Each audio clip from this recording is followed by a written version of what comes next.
ساس کا یہ کہنا کہ آپ کی تربیت صحیح نہیں ہوئی، میرا خیال ہے یہ جملہ درست نہیں ہے، یہ نہیں کہنا چاہیے. اس کی دل آزاری بھی ہوگی اور یہ ڈائریکٹلی بلیم جاتا ہے ان کے والدین کے اوپر. ظاہر سی بات تربیت صحیح نہیں تو یہ تھوڑی بولیں گے بڑی اچھی تربیت ہو کر کے سکتا ہے کہ بھیجا ماں باپ نے بہت سمجھایا ہو، یہ سیکھ کر نہ آئی ہو. یہ کب لازم آتا ہے؟ کیا ضروری تھوڑی ہے کہ اس بچی کی زمین پر ماں باپ نے تربیت کی برسات نہ کی ہو، لیکن اب یہ بچی کی طبیعت میں ایبزارب کرنا ہی نہیں تھا تو نہیں ایبزارب بیچاری کر سکی، اس کو نہیں جذب کر سکی. تو یہ تو پریکٹیکل دنیا بھر میں چیزیں ہیں. اب ہزاروں کو سمجھاتے نہیں سمجھ پاتے بھائی. تو اولاد میں بھی ایسا ہوتا ہے، اولاد کی بے عملی یا اولاد کی مطلب کہ اس طرح بے توجہی یہ ماں باپ ہی کا قصور ضروری نہیں ہے. والدین کو چاہیے کہ اپنی بچیوں کی شادی سے پہلے ایسی تربیت کر دیں کہ اسے سسرال میں جا کر شرمندگی نہ ہو. اب رہی بات ساس صاحبہ کی کہ اگر ساس صاحبہ کو لگتا ہے کہ بہو میں یہ نہیں ہے تو اس کو طعنہ اور طنز و تنقید کر کے اس کی اصلاح کرنے کے بجائے اس کی اس طرح تربیت اس سمجھ لے کہ یہ مجھے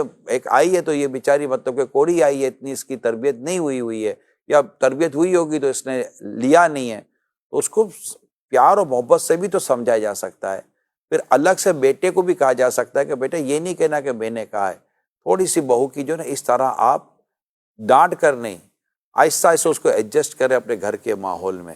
تو یہ آپس میں انڈرسٹینڈنگ کر کے ایک نئی آنے والی لڑکی کو آپ کے گھر کے ماحول میں ڈھالا جا سکتا ہے. ہو سکتا ہے اس کا گھر کا ماحول جس گھر سے ہی آئی ہے وہاں ایسا ماحول ہی نہ ہو جہاں لائٹیں بند کی جاتی ہیں، یا ماحول ہی نہ ہو جس طرح پکایا جاتا ہے، ہو سکتا ہے ایسا ہو.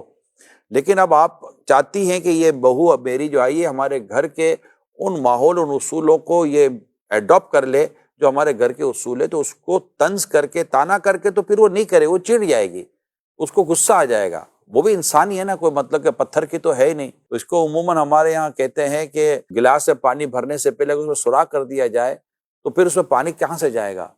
تو جب آپ کسی کو اس طرح ڈانٹیں گے، جھاڑیں گے، اس کی بے عزتی کریں گے، اب اس کے بعد آپ بولو کہ یہ میری نصیحت نہیں مانتی یا میری بات نہیں سمجھتے، تو سوراخ تو پہلے ہی آپ نے کر دیا تھا. تو یہ کرنی پڑے گی تربیت. ایک بار پھر میری ان تمام تر اسلامی بہنوں کو جن کی ابھی شادیاں نہیں ہوئی ہیں ان سے میں ایک بار پھر درخواست کرتا ہوں کہ میری بچیوں گھر گھرستی کا طریقہ سیکھ لو.